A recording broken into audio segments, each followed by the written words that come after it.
โบยังไปเรียนเพิ่มบ่เลยไปจบไปแล้วยุดแล้วยุดแล้วหรือไปยังไปหยุดเพิ่นให้พักก่อนเพราะว่าต้องถึงหนักเงินอัปเกรดขึ้นมาซ้ำของพวกเราอีกทั้งนั้นให้เพิ่นให้พักก่อนถ้าอยากไปเฮียนอีกก็เดือนเก้าไปเฮียนอีกก็ได้เดือนเก้าเฮียนนี้บ่แม่เจ้ายังเฮียนอีกบ่ทั้งเบิ่งเลยแหละทั้งเบิ่งยังบ่มีเงินยังบ่มีเงินเฮียนเพิ่มเท่าใดก็เฮียนไปแล้วเดี๋ยวเพิ่นว่าทางซาเบลหันยังเฮียนอยู่บ่เพิ่นนี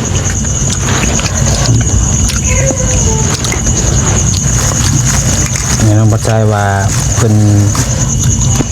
บริเฮียนต่อแล้วเนาะเพราะว่าเป็นจบปี2เนาะ2 ปีแล้ว2อาจารย์ปีจบม.7นะ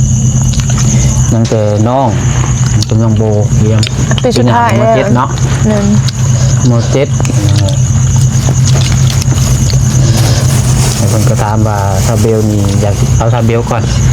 ซาเบลนี่อยากเรียนต่ออยู่บ่เพิ่นถามว่าอยากเฮียนบอกกะอยากเฮียนนะแต่ว่ามันน่าจะยากนี่ฮะนะเพราะว่าพ่อก็เสียแล้วเนาะเสาหลักกับผู้หาเงินกับเสียแล้วคนนึงแล้วแต่แม่แล้วอยากเฮียนยังเอาสมมุติว่าจบม.7นะคิดไว้แล้วบอกคือยัง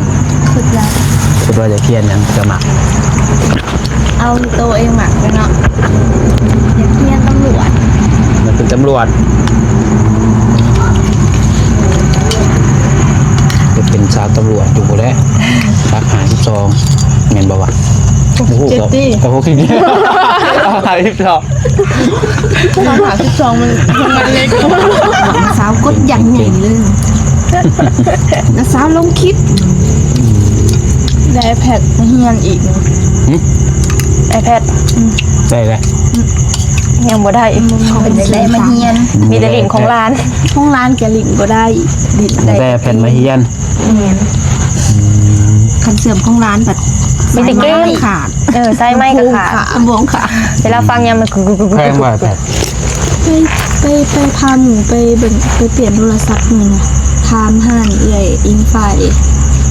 มือหนึ่งของไทยประมาณ18,000นี่แหละ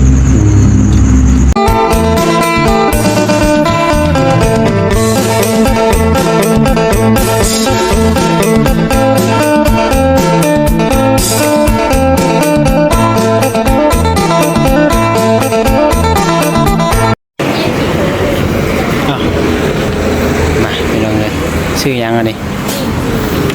จุ่มจีนปิ้งจีนเรียกว่าน้องอยากปิ้งจีน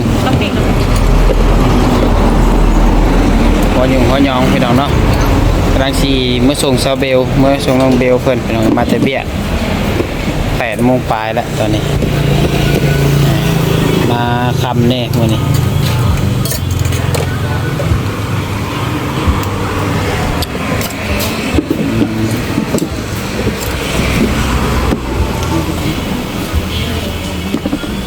นี่จังงั้น1เอาว่าผัก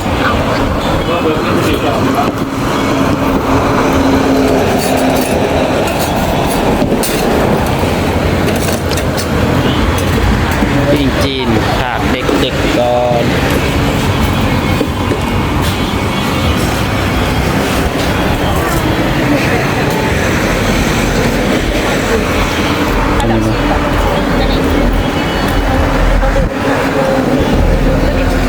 นี่บะนี่บะสุดแล้วอยากเอา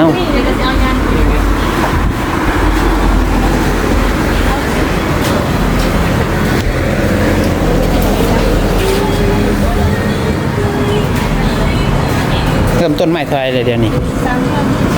ไม่3,000บ่ทุกอย่างเลยบ่3,000อันนี้นี่5,000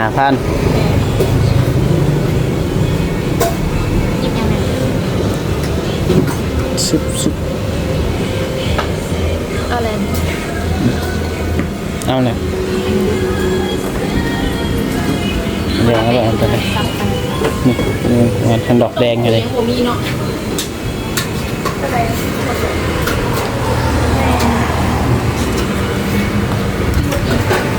เอาเลยเอาเลยไปเอาไป นี่ดอกเหลืองกับตัวปูอัดลูกซีนนี่ตัวนี้เอาเลย อันนี้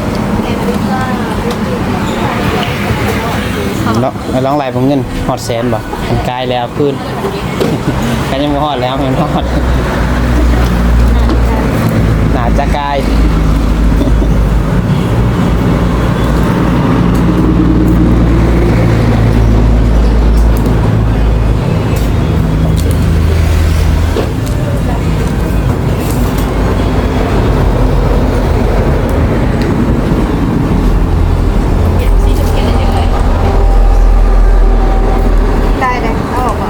เท่าไรเลยนี่บ่แสนหนึ่งนะเอาใส่เลยกับพี่เสียเอาใส่เพิ่นนั่นแหละว่าหยอกพวกปลาหมึกนี่ไม่เท่าไหร่โอ้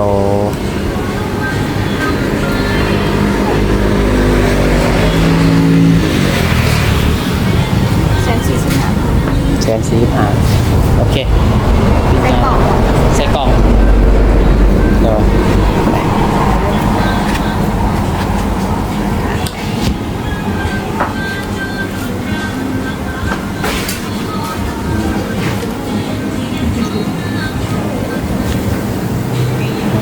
ยวกินไปพี่น้องเดี๋ยวไปเจอกันอยู่เพื่อนอีกทีนึง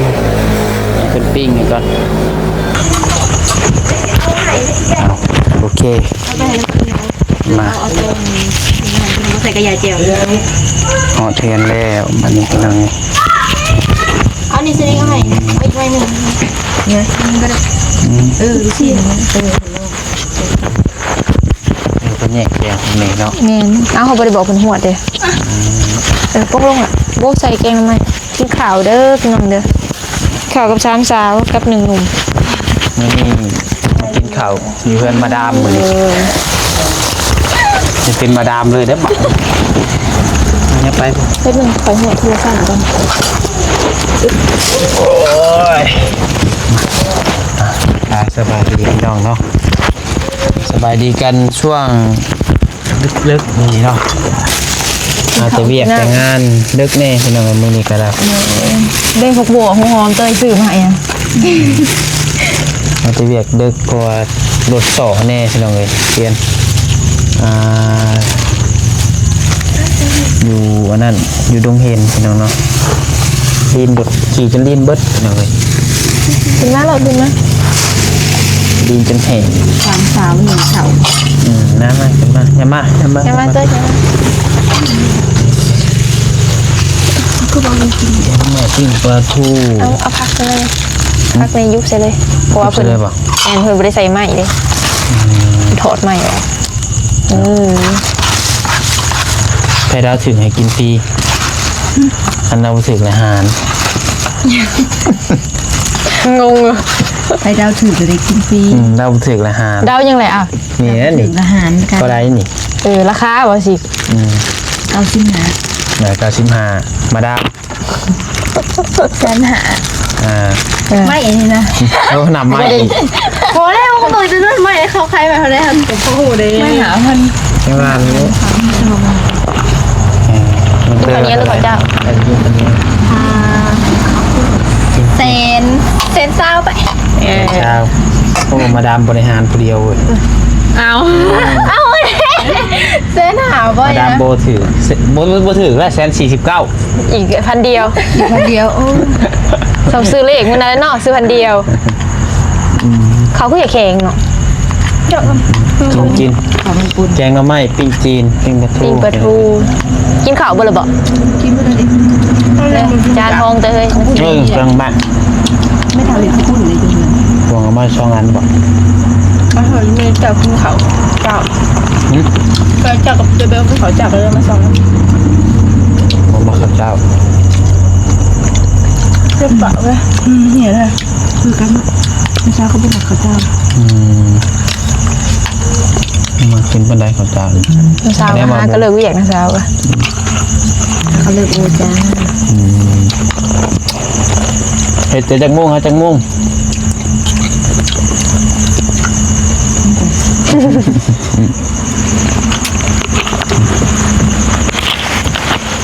7:00 นเช้ามา8:00 นเลย โอ้3 ชั่วโมง เฮ็ดเวียกจะชั่วโมงบัดนี้แต่7 โมงเช้า 8 ชั่วโมง มา8 โมงแรง 12เพื่อน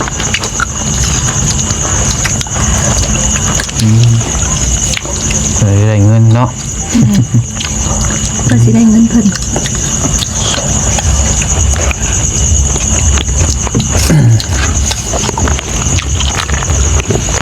แม่ไปใช้กับแม่นะ ไปเรียก กลางคืน แม่ก็ไปเวียก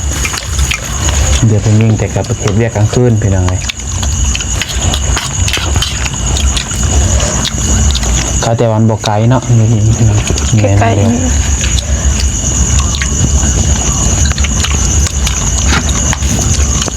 เป็นเปลี่ยนเป็นกะบอก แม่น จักมือคนเปลี่ยนจะหนึ่ง ทิศหนึ่งก็เห็นบริทีกับทิศหนาเป็นตาเศร้า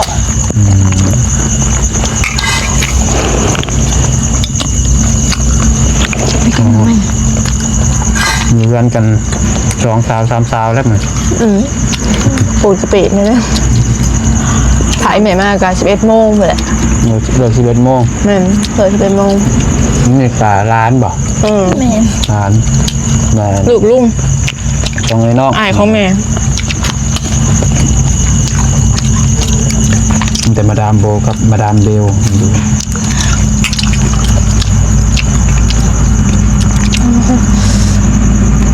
เด็กคนนึงเนาะ บ้านนี้มีแต่ลูกสาวด้วยกัน ขาดลูกเคย เคยค่ะสมัครเหลือ ตักสมัครบอก ใครอยากเป็นลูกเคย โอ้มีคนสนใจมาดามลายอยู่เด้ มาดามคนใดได้เนาะ เรื่อง เสือเขียวบ่หรือเสือดำ มาดามโบ มาดามโบบ่ มาดามโบสวยมากน้าวนี่บ่อยแคบไปเบิ่งนะ น้าสาวที่ได้ร้านเคยอีกแล้ว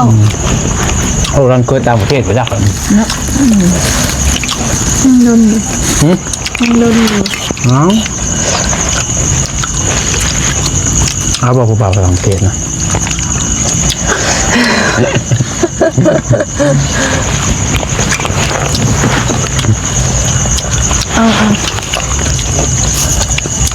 เงามาดีได้ ไปเตยด้วยจ้ะเจอโปรจีน ใบเตยอาสยามบอก ตายเลย นักห้องชื่อดังได้นี่ ว้าว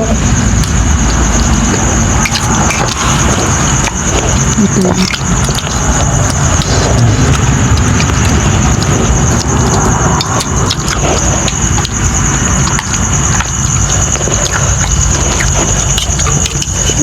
เจ็บโคงแก้มเด้อ อย่างเขาเนี่ย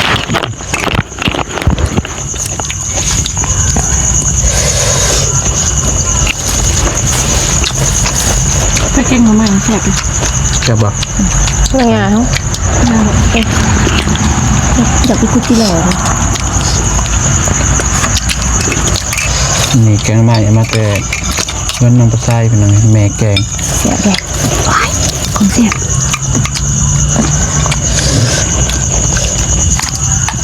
ชวนมาดามโบไปคุกกี้หล่อ โบยังไปเรียนเพิ่มบอก เลยไปแล้วจบไปแล้วยุดแล้วยุดแล้ว หรืออะไรเป็นยังไปหยุด เพิ่นให้พักก่อน เพราะว่าต้องคือมีหนักเพื่อนอัปเกรดขึ้นมาซ้ำของพวกเราอีกทั้งนั้น โอ้ ให้เพิ่นให้พักก่อน ถ้าอยากไปเฮียนอีกก็เพื่อนเก้าไปเฮียนอีกก็ได้ เดือนเก้าเฮียนนี้บอก แม่น เจ้ายังเฮียนอีกบอก ข้างเบิ่งเลยแหละ ทั้งเบิงยัง ยังบ่มีเงิน ยังบ่มีเงินเฮียน เทอมเท่าไรก็เฮียนล้าน300,000 เทอมหนึ่งคือแบบ 50,000 คือแบบเดือนหนึ่งบ่ 3 เดือน สามเดือนคือต่อเทอมหนึ่ง 1 ล้าน3แสนเท่าไหร่ก่อน 30,000 1 ล้าน คือว่าประมาณ 2,000 กว่าบาทเนาะ โดย ของมันแบบ 3 เดือนจ่ายเท่านึง 3 เดือนจ่ายเท่านึงมันก็จะได้อยู่แล้วว่าเฮียนจ้ะเข้าใจอยู่ที่เพราะว่ามีอันแม่ผู้หนึ่งอยู่เพิ่นถามอยู่เพิ่นหยังเนาะเพิ่นว่าเพิ่นถามซาเบลว่าที่แรกเพิ่นบ่ฮู้ว่าทางซาเบลนี่ไปเฮ็ด YouTube น้ำน้องปัดไส้แล้วเพิ่นว่าทางซาเบลหันยังเฮียนอยู่บ่เพิ่น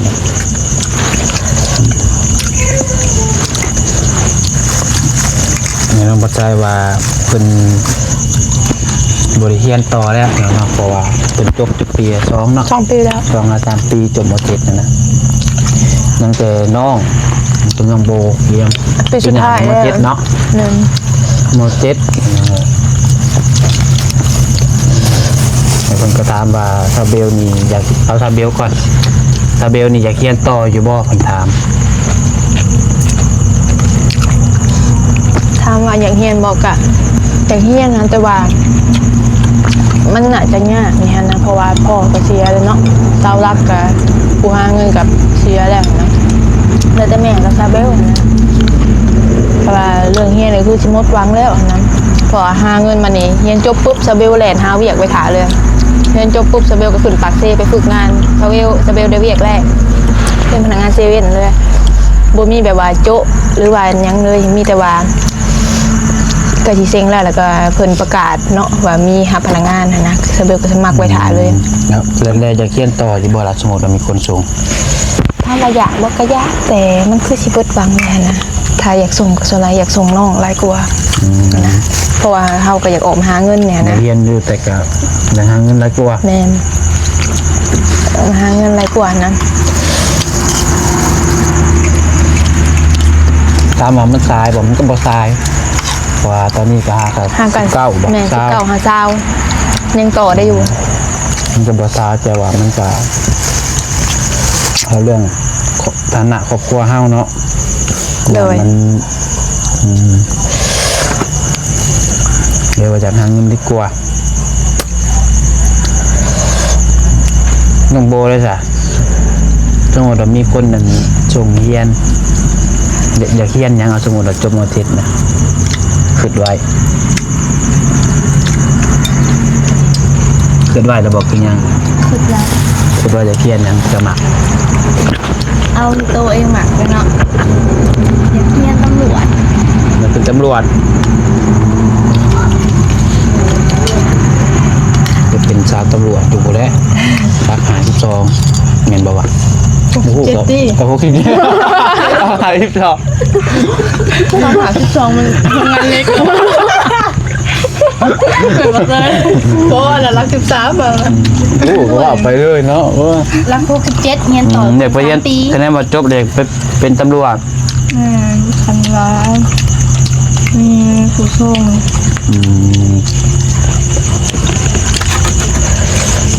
เป็นตำรวจมันก็จะดีพี่น้องเนาะคือน้องชายน้องประชายก็จะเป็นตำรวจนะครับทหารหนึ่งบ่อยากเป็นตำรวจก็ต้องได้นะแต่คันเงินบ่ถึงก็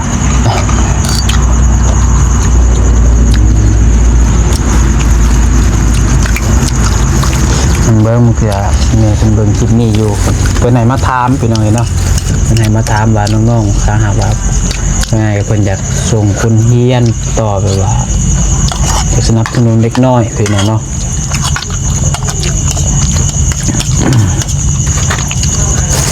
ถามเป็นคร่าว มหาลัยเดี๋ยวบ่อยากเข้าบ่ เขาก็ทักซื้อเลือกทรายใดสมด ภาษา มีหลายบอกไปจีนครับเรียนอังกฤษให้ไปจีน2-3ภาษาให้ดีตัวลูกได้จบอังกฤษแล้วลูกก็ต่อจีน โหมาแล้วกินข้าวอยู่ที่นี่แหละ ชิมเมื่อปะแล้ว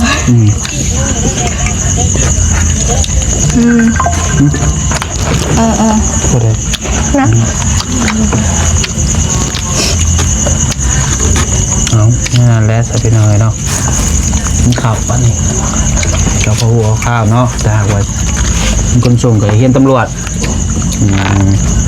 จะเบลนี่หมดให้เฮียนอยู่แต่กะยังหาเงิน กระทืนหาเงินได้หาเงินซะ ไปแบ่งหม้อมานี่ ไปเบิ่งหม้ออีก แม่ไปเลยตอนพ่อยังเขาหมอนะแต่เราว่าบ่ได้เราว่าอยากให้ลูกตั้งใจเรียนนะ นี่ไปเบิ่งหม้อ เพราะว่าตอนถึงบอกไว้ได้ค่ะแล้วอีแม่ไปเบิ่งเลยค่ะพอเพิ่นอยากสั่งความยังไว้หั่นนะ ระหว่างในใดไหนซะ ให้ยิน อันนี้เตยกินบักลายนี่ให้หนูนะ ถึงแล้ว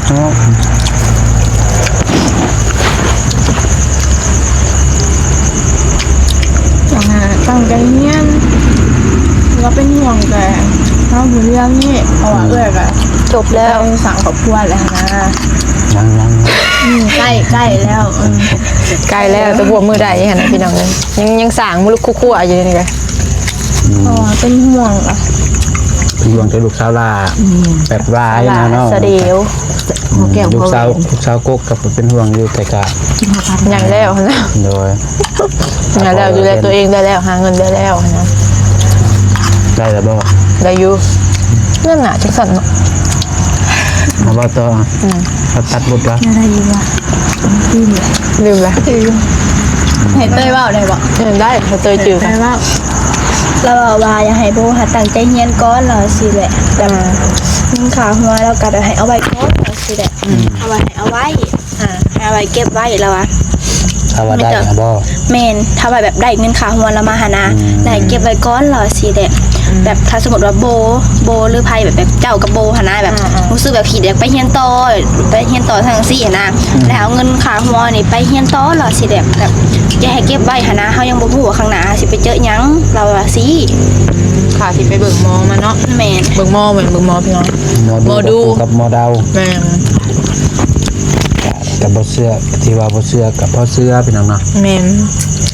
จะให้เก็บไว้เงินนะเราว่า แต่ว่าตอนนี้หาได้แล้วบ่เงิน ยัง ครับ ยัง น้องกำลังตกแจกเนาะ ประมาณทิศนี้แหละบ่เกิน ทิศนี้โบเกินทิศหนาเนาะ แม่น เพราะว่าคดีความของสเบลกะมันยักยืดยักยาวเนี่ยพี่น้องเลย อันนี้ยาวไปโดนมันกะสิมันก็สิบ่ได้นี่นะ แม่นแต่ก็คือทิศนี้ก็คือสิจบให้เร็วที่สุดพี่น้องเลยทิศหน้าก็คือบ่มีแล้วให้มันจบทิศนี้ทิศเดียวพอแบบนี้พอยืดกันมาโดนแล้วหั่นนะ ตามที่โรงหมอครับพอสั่งไว้เนาะบ่ใช่ว่าสั่งก็ขอทวนนำพี่น้องนครเพิ่นสิจักนะครับเพิ่นสิเบิดลมหายใจเพิ่นจะสั่งบอกลูกบอกเมียแหละแต่ว่าเพิ่นก็เว้าบ่ได้เนาะ โอเคทีนี้มันเด้งพี่น้องเลย มีสาวคนเสียคนหนึ่ง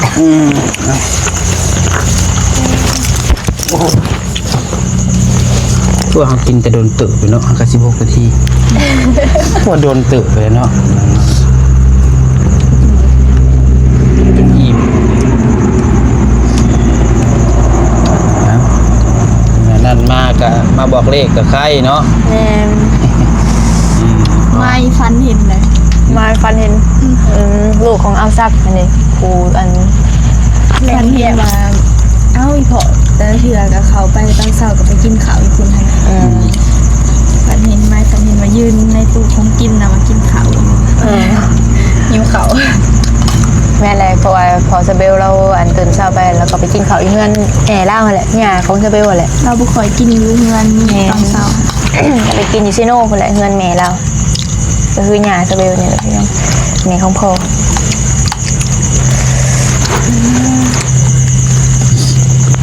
ถึงละ เฮียนอังกฤษนะเพิ่นกระติ้วอยู่บ่ แบบคล้ายๆแบบซิงค์ค่ะนะ เซ็งใกล้สิจบคอนแล้วก็เพิ่นจะเซ็ง ซิงค์เอามาซิงค์อยู่เพื่อนบ่หรือว่ามันซิงค์ใช่ไหม เซ็งอยู่บอนเฮียนเลย การบ้านนี่ใช่บ่ได้เอามาบ่ มีกูมือบางมือกับพิเศษก็บ่มี แบบว่ามีวิดีโอคอลกันบ่ซะเวลาเว้าแต่นั่น บ่ นี่ มีแต่เพิ่นเซ็งเพิ่นมีสิเซ็งมีเซ็งปากเป่าเซ็งเว้าถามแล้วก็มีเซ็งเจี้ยนำโตผักบางกี้นี่เห็นเซ็งปากเป่ากับเซ็งเจี้ยนำ ในบัตรยังเกาะเชื่อนะดิแบบเฮียนนะเฮียนอยู่ในไซเนี่ยถ้าว่ามาเฮือนน่ะมาเฮียนใส่เซฟปุ่มหรือใส่โทรศัพท์คนขั้วนะบางคนขั้วบ่เฮีย เพิ่นหลาย ใส่หัว ส่วนไลน์โทรศัพท์นะเพราะว่าน้องเซเบลอ่ะเราคนขั้วในโทรศัพท์พี่น้องมันคืออันมือใดมือหนึ่งเวิร์กกินหง เราอยู่ผู้เดียวในหงเปิดโทรศัพท์เบิร์ดแบตเบิร์ดกระยานะหัวกระชิเราเปิดยัน มีคลิปเด้อเคยลงแข่งแด้ แม่นบ่ น้องสาวก็เคยลงแข่งนั่นพี่น้องลักษณะบูเลยทางนี้ แข่ง บูยังเลย ตีมวย ได้เลยเนาะ ได้ยัง ได้รางวัลได้200,000เนาะ ที่ยังไง เงินเองครั้งแรก ไม่มีกันเลย ได้200,000บอกนะสาวกดอย่างใหญ่เลยนะสาวลงคลิปได้แพดเฮียนอีก iPad ได้เลย ยังบ่ได้ เขาเป็นได้มาเฮียน มีแต่ลิงของร้าน ห้องร้านแกลินก็ได้ลินได้ ได้แผ่นมาเฮียน คันเสื่อมของร้านแบบ มีแต่เกม ขาด ไส้ไหม้กับขา สมองขาด เวลาฟังยังมันกึก แพงกว่าแผ่น ไปพาหมูไปเบิ่งไปเปลี่ยนโทรศัพท์นี่นะทามห่านเอื่อยอิงไฟมือหนึ่งของไทยประมาณ18,000นี่แหละ นั่นแหละเป็นน้องเนาะเพราะว่าทุกมื้อนี่เราเฮียนนี่ส่วนหลายเพิ่นเฮียนในโทรศัพท์ในออนไลน์เนาะส่วนหลาย น่ะ เพราะว่า คนควงง่าย แม่ หาน ง่าย น้องชายน้องบัดไซนี่ก็เพิ่นก็คือกันไปหน่อยโทรศัพท์นี่โอ้ตะบ่ได้เล่นเกมมาแต่ว่าคนขั้วแบบว่าขนาดก็ให้เรียนหลายภาษา14ปีน้องอ้ายก็เรียนจีนแล้วก็อีหยังเพิ่นเรา อังกฤษบ้าง อังกฤษแล้วก็อันจักอีหยังอีก เกาหลีบ้าง เกาหลีภาษาหนึ่ง14 ปีพี่น้องเนาะเปิ้นกาอยากเรียนฮู้หั้นนะอยากเรียนฮู้อยากพัฒนาทักษะนั่นนี่เพิ่นว่าแล้วบัดนี้เกิดเนาอันปึ้มมักอ่านหนังสือปึ้มมันน่ะป้อเต็มไปเลยในหัวมันนอนหัวมันนอนนั่นให้นอนน่ะปาไว้จะเบลกันน่าเชนบ่เห็น เห็นดู มันแบบคนมักอ่านหนังสือเหรอนะพี่น้อง แต่ว่าชื่อว่าแนวใด มาอ่านมาคนขั้วมาเรียน โท หู้ รศัพท์ แม่น อ่านในโทรศัพท์บอก แต่ว่านี่ เป็นเรื่องนะ เพิ่นก็ว่านั่นก็อยากได้อันคอมเพิ่นว่าเวลาเรียนนั่นนี่มันก็สิง่ายขึ้นเพิ่นว่าเวลาเฮาเรียน ดีไม่ตื่น มื้ออื่นก็สิพาเพิ่นไปเบิ่งอยู่นี่พี่น้องเนาะพาเพิ่นไปเบิ่งคอมเพิ่นอยากได้คอมนะก็ได้ก็โบเลยอยากได้iPad เอามือแรงนี่พวกเท้าเรามาเข่าปันมือแรงนี่ดูเจออย่างละรถคนละหน่วยเลย โมเมนไอโฟนนะ ตรง iPad ได้แนวเฮียนหนังสือได้ iPad 18,000บ่ให้เลย เอาไปตามรุ่นกันของน้ำคิงแต่บริมีเสียงลินได้แต่เกมน้ำคิงแต่บริ ทุกมือนี่มันเรียนในออนไลน์มันให้สิเก่งเนาะเพราะว่ามัน มีหลายแบบ มันเห็นเบิดทุกอย่างเฮาอยากเห็นหยังเฮาสอบเข้าไปเบิ่งโลดนะแล้วมันก็สิขึ้นให้เฮาโลดนะมันก็สิง่ายสะดวกสบายขึ้นในการเรียนเรียน แน่น มีแต่ว่าคลิปนี้ก็ประมาณนี้แหละสำหรับพี่น้องเนาะเดี๋ยวเรากินข้าวกินน้ำอาบน้ำน้ำในก่อนปานนี้เนาะเด็กแหละ เดี๋ยวเด็กนี่แหละ สเบลก็ยังไม่ได้อามาหน้าพี่น้อง จะถึงว่ากันพี่น้องเนาะ แน่น ไปซะอยู่ดีมีแห้งเบ่ทุกคนพี่น้องเอ้ยไปก่อนสบายดีเด้อโดย เอามา